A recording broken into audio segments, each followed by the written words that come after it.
Welcome dear students, this is the second part of acid base and salt. हमने अभी first part में acid base और indicators cover किया था, जिसकी लिंक डिस्क्रिप्शन बॉक्स में आप वो देख लेना। ओके, सो अभी इस वीडियो में हम पढ़ने वाले हैं प्रॉपर्टीज ऑफ एसिड्स। तो प्रॉपर्टीज ऑफ एसिड्स हम स्टार्ट करते हैं। तो इसमें हमें क्या पढ़नी होती है? प्रॉपर्टीज अगर हम पढ़ते हैं तो उसमें हम एसिड्स की रिएक्शन पढ़ते हैं।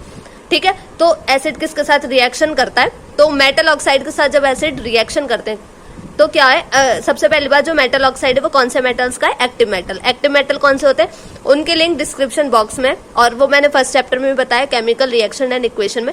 आप उसे भी देख लेना, वो प्लेलिस्ट की वीडियो पूरी डिस्क्रिप्शन बॉक्स में, सारे पार्ट्स आपको वो देखने हैं। ओके, सो जब एसिड मेटल ऑक्साइड के साथ रिएक्शन करते हैं तो वो क्या करते हैं, मतलब active metal plus dilute acid को अगर हम रिएक्शन करवाएंगे तो वो मेटल सॉल्ट बनाते हैं और हाइड्रोजन रिलीज करते हैं। जैसे कि एक हमने एक्टिव मेटल ले लिया Fe, ठीक है, और एसिड क्या है हमारा? Dilute H2SO4। डाइल्यूट एसिड लेना है कोई सा भी, तो Fe plus dilute H2SO4 gives out FeSO4 plus H2। ठीक है, हाइड्रोजन गैस वो रिलीज कर रहे हैं और क्या बनाया इन्होंने? Metal salt. ठीक है, अच्छा, अब इसमें क्या होता है, हम टेस्ट करते हैं कि क्या हाइड्रोजन गैस रिलीज हो रही है या नहीं हो रही। ठीक है, तो वो कैसे पता चलेगा? तो हम इसे कैसे टेस्ट करते हैं? Bring light candle near the evolved gas. जैसे हमने रिएक्शन करवाई, हमने मेटल ऑक्साइड और डाइल्यूट H2SO4 को जब हमने एक साथ उनकी रिएक्शन करवाई तो एक गैस इवॉल्व हुई। तो जो गैस इवॉल्व हो रही है वहां पर हम एक लाइट कैंडल, मतलब जली हुई मोमबत्ती को वहां पर लाएंगे। तो जब वो गैस उस फ्लेम को पास करेगी तो इसमें एक पॉप साउंड सुनाई आएगी। ठीक है, पॉप, और वो आपने सुनी भी होगी। कभी ऐसा होता है पूजा करते टाइम या कभी भी गीले हाथ लगा देते हैं हम अगर बत्ती पे, फिर उसे जलाते हैं तो एक अजीब सी पॉप साउंड आती है। तो जब पॉप साउंड होती है तो इसका मतलब क्या है? हाइड्रोजन गैस इवॉल्व हो रही है। तो अभी हमने किसके साथ पढ़ा? मेटल ऑक्साइड के साथ एसिड की रिएक्शन। सेकंड हमें क्या पढ़ना है? अब हम फिर से पढ़ेंगे मेटल ऑक्साइड के साथ, बट पहले हमने एक्टिव मेटल पढ़ा था। अब यहाँ पर कोई भी मेटल हो सकता है, एक्टिव मेटल भी और मतलब जो नॉन एक्टिव मेटल है वो भी। तो मेटल ऑक्साइड जब एसिड के साथ रिएक्शन, पहले डाइल्यूट एसिड था, अब कोई भी एसिड है, डाइल्यूट है, कंसंट्रेटेड, नो मैटर।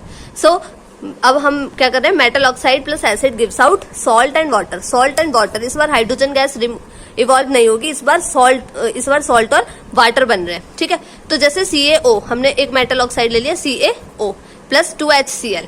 ठीक है, तो ये क्या बना? CaCl2 plus H2O। अब है हमारी रिएक्शन मेटल कार्बोनेट के साथ या फिर मेटल हाइड्रोजन कार्बोनेट के साथ। किसकी? एसिड की। तो जब एसिड और मेटल कार्बोनेट या मेटल हाइड्रोजन कार्बोनेट एक साथ रिएक्शन करते हैं तो क्या बनता है? Salt plus water plus CO2। Okay, so ये क्या है? ये हमारा एक मेटल कार्बोनेट। Na क्या है? मेटल, और CO3 किसके लगाते हैं? कार्बोनेट के लिए। तो metal carbonate plus acid gives out salt, water and CO2। Same metal hydrogen carbonate, metal hydrogen carbonate plus acid gives out NaCl, H2O, CO2। Okay, अब क्या कर रहे हैं हम? स्ट्रॉन्ग और वीक एसिड, स्ट्रॉन्ग एसिड और वीक एसिड के एक साथ रिएक्शन करवा रहे हैं। तो क्या होगा? स्ट्रॉन्ग एसिड कौन से होते हैं? जो वाटर में डिसॉल्व होने के बाद मोर H+ आयन रिलीज करते हैं, जैसे sulphuric acid, nitric acid, hydrochloric acid. वहीं अगर वीक एसिड की बात करते हैं, वीक एसिड कौन होते हैं? वो एसिड्स जो वाटर में जब उन्हें हम डिसॉल्व करते हैं तो वो लेस अमाउंट में H+ आयन्स को रिलीज करते हैं, जैसे कार्बनिक acid, formic acid, acetic acid. इनकी आपको रिएक्शन इतनी कोई इंपॉर्टेंट नहीं है 10th के लेवल पर, बट इनके नाम इंपॉर्टेंट है कि स्ट्रॉन्ग एसिड कौन से होते हैं, वीक एसिड कौन से होते हैं और वो क्या होते हैं। ओके, सो हमने अभी क्या हुआ हमारा? स्ट्रॉन्ग एसिड के साथ स्ट्रॉन्ग एसिड और वीक एसिड पढ़ा प्रॉपर्टीज ऑफ एसिड में। ठीक है, मेटल ऑक्साइड के साथ हमने एसिड की रिएक्शन देखी, metal carbonate and hydrogen carbonate के साथ रिएक्शन देखी। तो हमारा जो फोर्थ टॉपिक है वो भी फिनिश हो चुका है, प्रॉपर्टीज ऑफ एसिड। अब हम पढ़ेंगे properties of base. So base की प्रॉपर्टीज क्या होती हैं? इसमें भी हम रिएक्शन पढ़ेंगे। तो अगर मेटल के साथ हम रिएक्शन करवाते हैं इसकी, ओके, जस्ट 1 मिनट, इसमें हमने ये मेटल ऑक्साइड लिखा है, बट ऑक्साइड नहीं है बिकॉज ये एक सिंगल मेटल है। ओके, सो मेटल ऑक्साइड के साथ नहीं है, एक मेटल के साथ रिएक्शन है। ओके, सो आप इसे करेक्ट कर लेना, इसमें करेक्शन एक। ओके, सो अब हम पढ़ रहे हैं प्रॉपर्टीज ऑफ बेस। ठीक है, उसमें क्या पढ़ रहे हैं? Reaction of base with metal. Metal के साथ हम क्या कर रहे हैं? रिएक्शन करवा रहे हैं बेस की। तो जब बेस और मेटल एक साथ रिएक्शन करते हैं तो वो क्या देते हैं? वो इवॉल्व करते हैं H2 गैस। कोई भी कंपाउंड बन रहा है वो मैटर नहीं करता, मैटर सबसे ज्यादा करता है कि हाइड्रोजन गैस इवॉल्व हो रही है। तो आपको याद रखना है, जब बेस और मेटल एक साथ रिएक्शन करते हैं तो H2 गैस इवॉल्व होती है।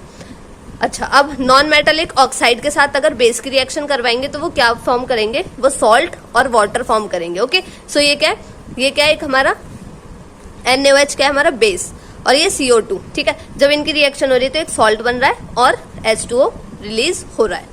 स्ट्रॉन्ग एंड वीक बेस क्या होते हैं वो देख लेते हैं। स्ट्रॉन्ग बेस वो होते हैं जो वाटर में डिसॉल्व होने के बाद मोर H+ आयंस को रिलीज करते हैं, जैसे NaOH, KOH, CaOH का होल ट्वाइस। वही वीक बेस क्या होते हैं, जो लेस OH आयंस रिलीज करते हैं जब उन्हें वाटर में डिसॉल्व किया जाता है, जैसे NH4OH, CuOH का होल ट्वाइस। तो मतलब हमारा जो ये 5th टॉपिक है हमारा वो भी कवर हो चुका है, क्या, प्रॉपर्टीज ऑफ बेस। अब हम पढ़ेंगे what do all acid and base have in common, मतलब सारे एसिड और बेस में क्या क्या कॉमन चीज होती है।